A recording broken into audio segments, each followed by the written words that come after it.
One transfer and one recruit that is going to make UConn a serious three-peat contender. You're Locked On UConn.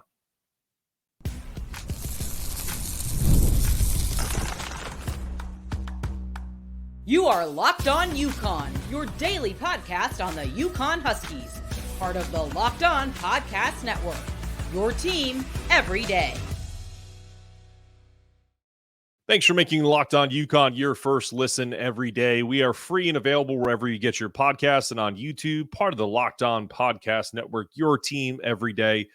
And by the way, the only undefeated podcast in the UConn universe. Yes, I have my own personal 12-game winning streak on the UConn men's side. Today's episode is brought to you by FanDuel. Make every moment more. Right now, new customers get $150 in bonus bets, guaranteed. That's $150, win or lose. Visit FanDuel.com/lockedon to get started. Well, what's the one transfer and one recruit that is going to make UConn a serious three-peat contender? Let's start with the transfer portal. It has come to my attention today and started to hear a little bit of it last night that Koby Brea is in the transfer portal. He is a 4-year player out of Dayton, but is more importantly a 4-year player out of New York City. The idea of Koby Brea coming to UConn is the perfect fit to step into Cam Spencer's and Jordan Hawkins' shoes. He is the prototype formula player that Dan Hurley, Luke Murray, and Kamani Young want Tom Moore. I always forget Tom Moore. Tom Moore is the GOAT.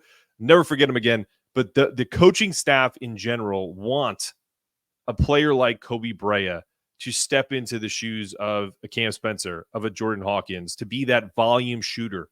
He's also, think about some of this stuff I've dug up on Koby Brea. He's the godson of a New York City legend, St. John's guard Felipe Lopez.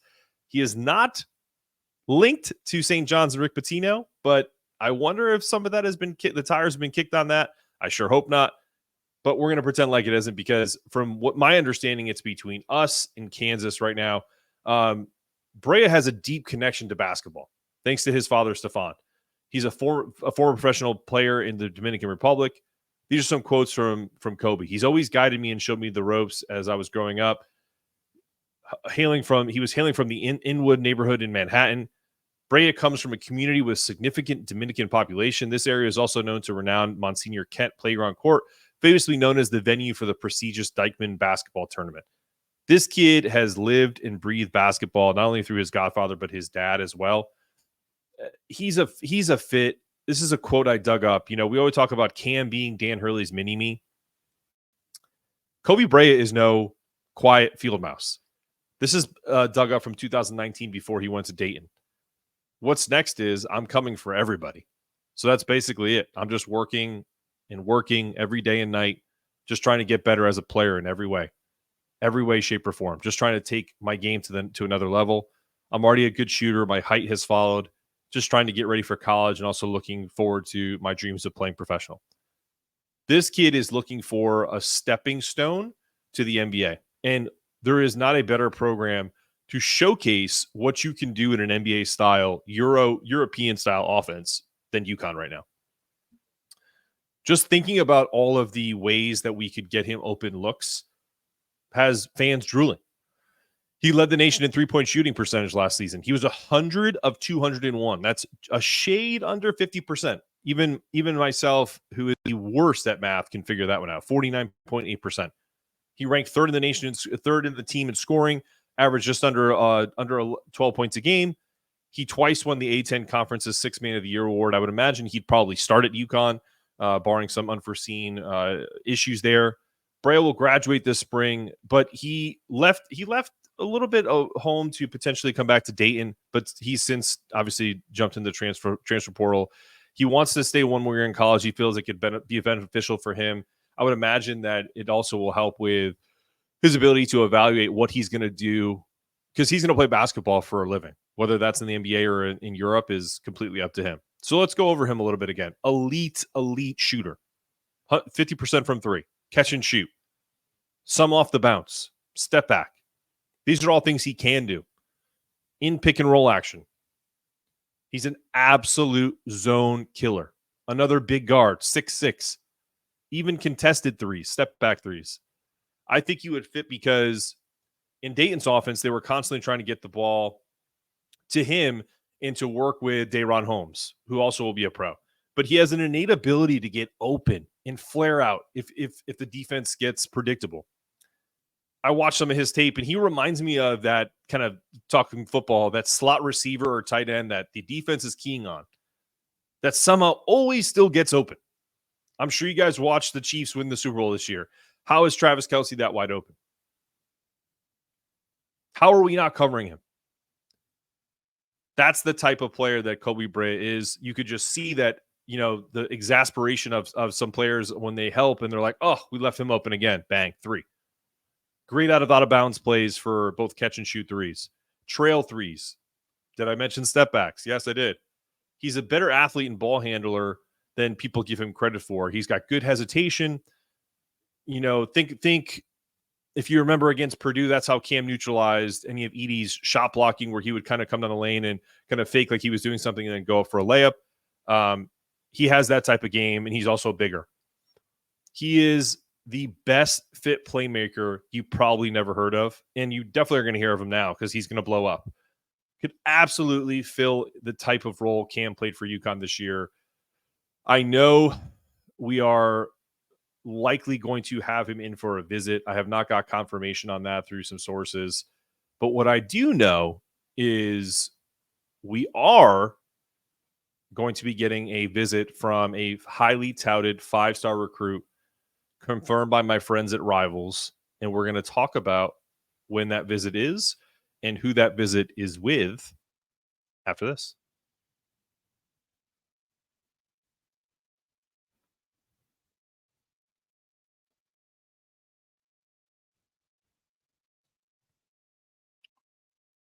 It's playoff time in the NBA and NHL. Baseball's in full swing, and FanDuel is your place to bet on every game. Right now, new customers get $150 in bonus bets guaranteed. That's $150, win or lose. Bet on everything from slap shots to home runs to slam dunks, all in one app that is safe, secure, and easy to use. What are you waiting for? Visit FanDuel.com/lockedon and make your first bet an automatic win. FanDuel, America's #1 sportsbook.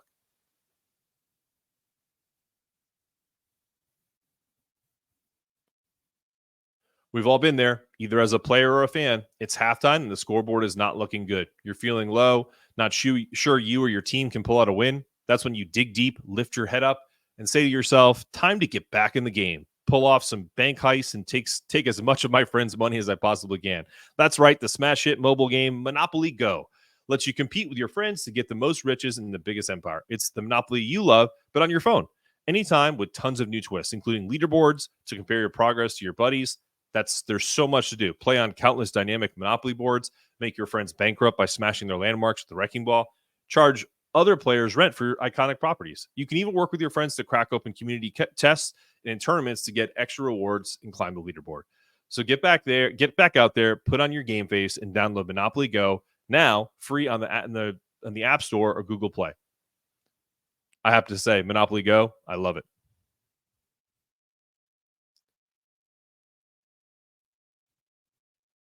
All right. So we talked about Koby Brea, the impact he could have as a transfer for the UConn Huskies.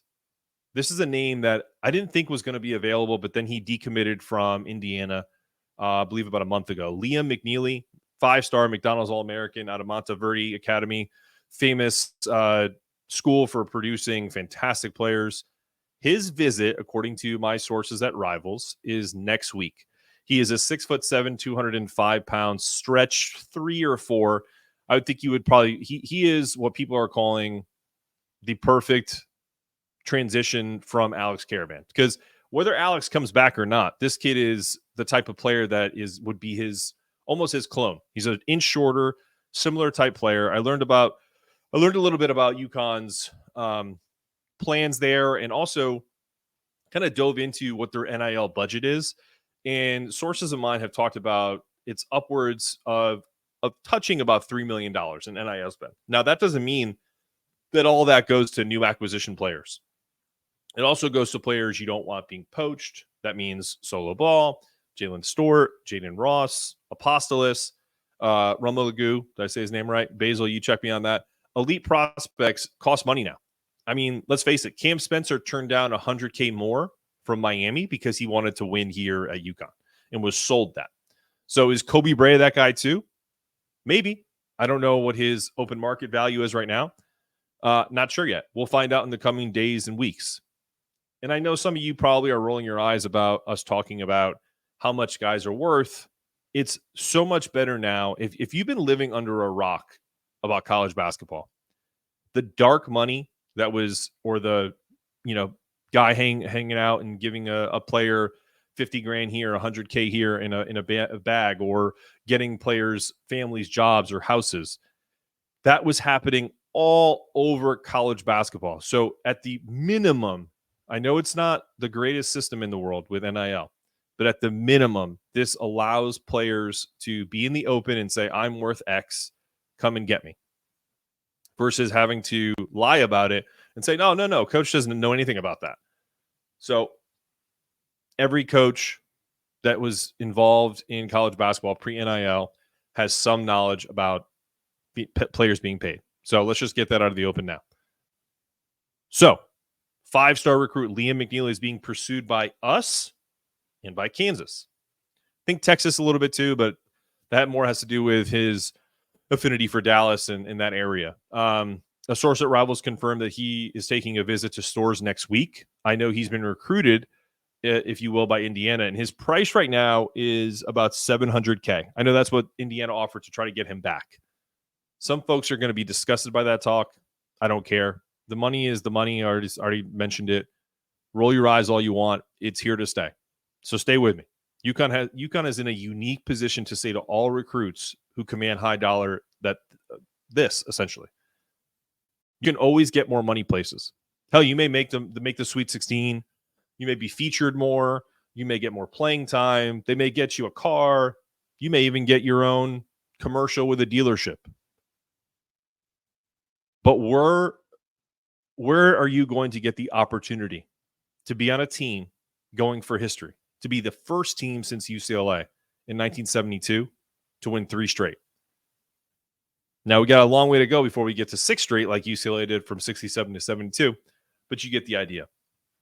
And once a player hears that and comes in and sees all those banners and sees 2023, 2024, and knows that the formula is here for winning, because every team can say to you, Duke, Kansas, North Carolina, UCLA, hell, our friends at Kentucky who think that they're a blue blood because they won titles in 1948, they can tell you that they're going to win. But when you look up at the rafters and you see the last time someone won was 2012 or 2015, when you were a baby. These kids are 18 now. Were they born the last time anyone won a title of some of our competitors? We're in a unique position to be that juggernaut, to be that Goliath that's like, listen, you just saw us win, right? You know what we're capable of. We're losing players. We need you to come in and fill that spot if that's what they want to do. And I think reading the tea leaves on Dan Hurley, I think Liam McNeely could be a fit. And this is something totally personal, but this quote really got to me. This is all Liam McNeely, by the way. I'm trying to be as versatile as I can. I stretch the floor. Obviously, watching me with Monteverdi, I can shoot the 3.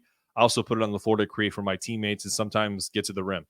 I watch a lot of Luka Doncic. He is my favorite player on my favorite team. I like his ability to create opportunities and think he's the best passer in the league. Okay, that's the end quote. Don't think I'm attacking this kid because I think he's a kid. He loves basketball. I like watching Luka Doncic play. As an old man, I think Luka's fantastic. But at this very moment, Luka just complained to the refs about someone breathing on him. I get it. We have the fieriest or most fire-breathing coach in the league, right? He works refs constantly. And it's this generation. I know MJ and others, from my old generation of watching the 90s, early 2000s, those guys complain too. But it's constant with Luka Doncic. And that's the only drawback of watching him play. So I hope that he loves his game, not his complaining to the refs. Because I think Liam is a great fit on paper. team first guy, stretch 3-4. He's particularly adept at coming off screens, making instinctual reads, attacking defenders. That could lead to the same type of stuff that we saw with Kobe and talked about him with movement threes, curls, dribble penetration, the ability to get downhill sometimes. That's a fit for UConn's offense. And maybe we say to him, take $500K, and there's more opportunities for that to go up instead of taking $700K and going to play in Siberia, known as Indiana, or Kansas. But if he's about the highest bidder, we won't be that. And I'm glad that Dan Hurley is not saying like, hey, we're going to give you $1 million to come play here, because you lose value. What we're talking about with UConn is exclusivity. You want to be a part of an exclusive club of players that have a potential to be a part of a three-peat, that are a part of a championship program. And I'm not talking about a championship program from the last 50 years. I'm talking about a championship program right now. That's the difference. 100% that's the difference, and that's got to be the selling point. Well, it's Locked On's NFL Mock Draft Live on April 17th at 7 o'clock, streaming on the Locked On Sports Today 24/7 streaming channel on YouTube or the free Amazon Fire TV channels app. Find the ultimate 6-episode series April 17th at 7 o'clock to hear who the local Locked On experts are picking for every NFL franchise, with live reactions from college football experts and even the fantasy football angle. The Locked On NFL Mock Draft, April 17th, 7 o'clock Eastern, streaming live on Locked On Sports Today, 24/7 streaming channel on YouTube or for the free Amazon Fire TV channels app. I, for one, as a Giants fan, hope the Giants get a quarterback. If you're a Giants fan and disagree, don't at me. The last segment, we'll talk about that roster, about what the roster will look like, not the Giants, what the UConn roster should look like if we hit on our most recent targets, coming up after this.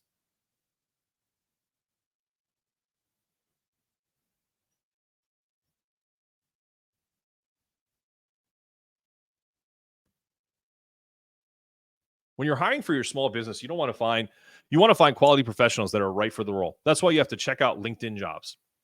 LinkedIn Jobs has the tools to help you find the right professionals for your team faster and for free.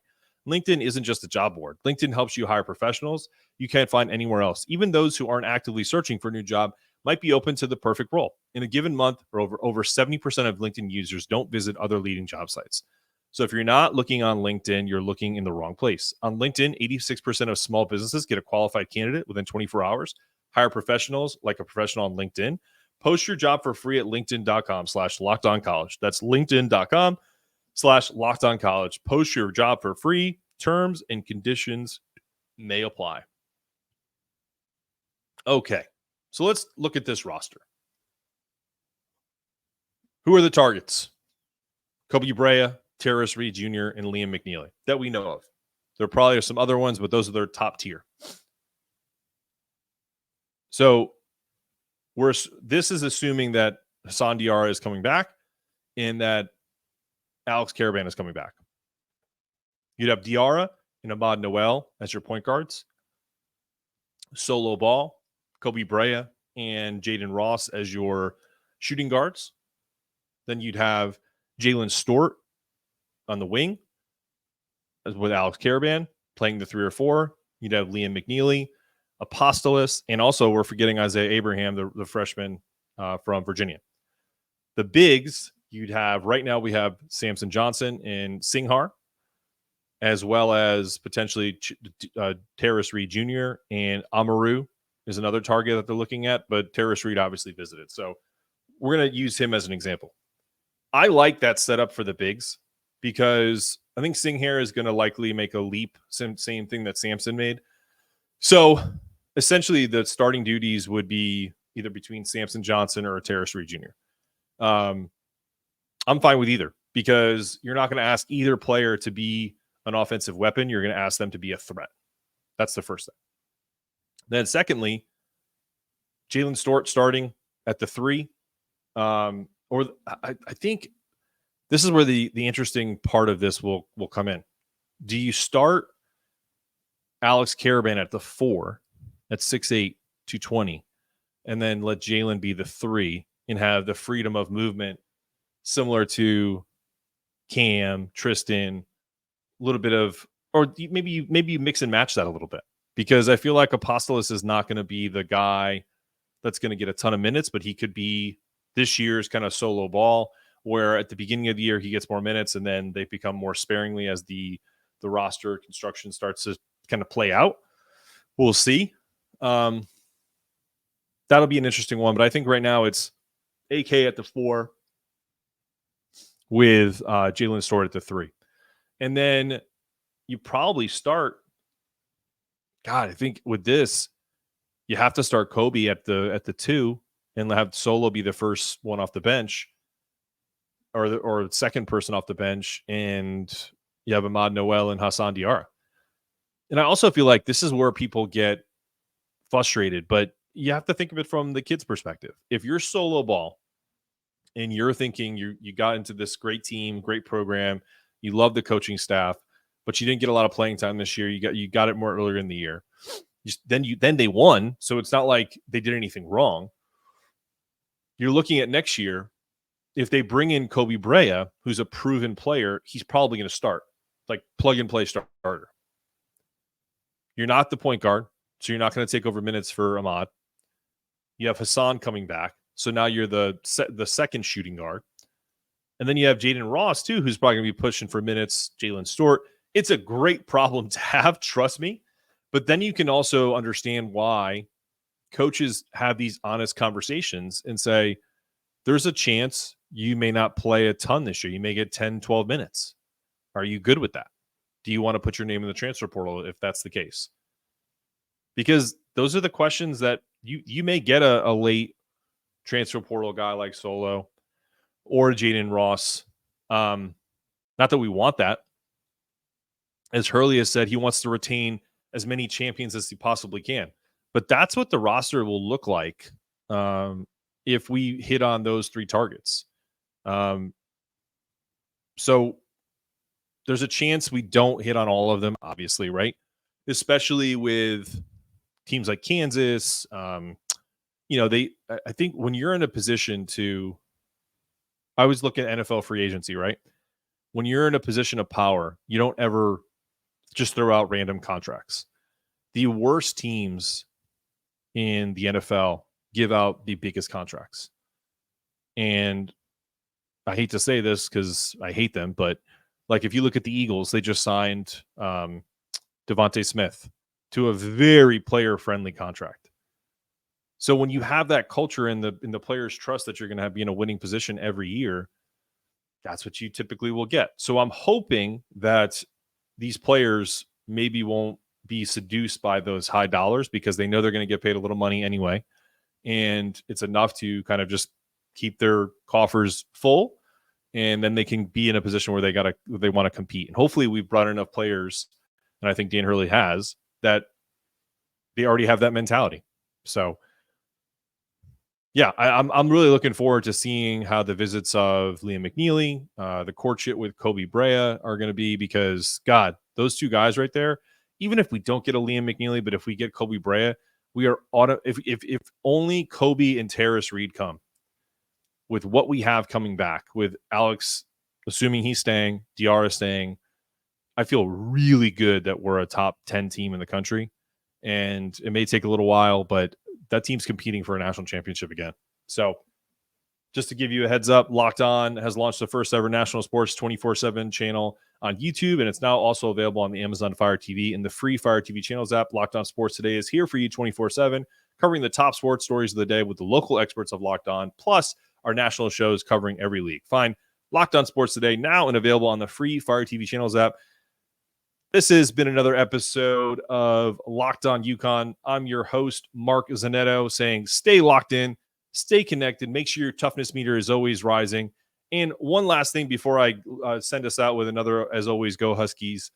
If you haven't already, please subscribe to the YouTube channel. We're very close to our 1,000 subscriber.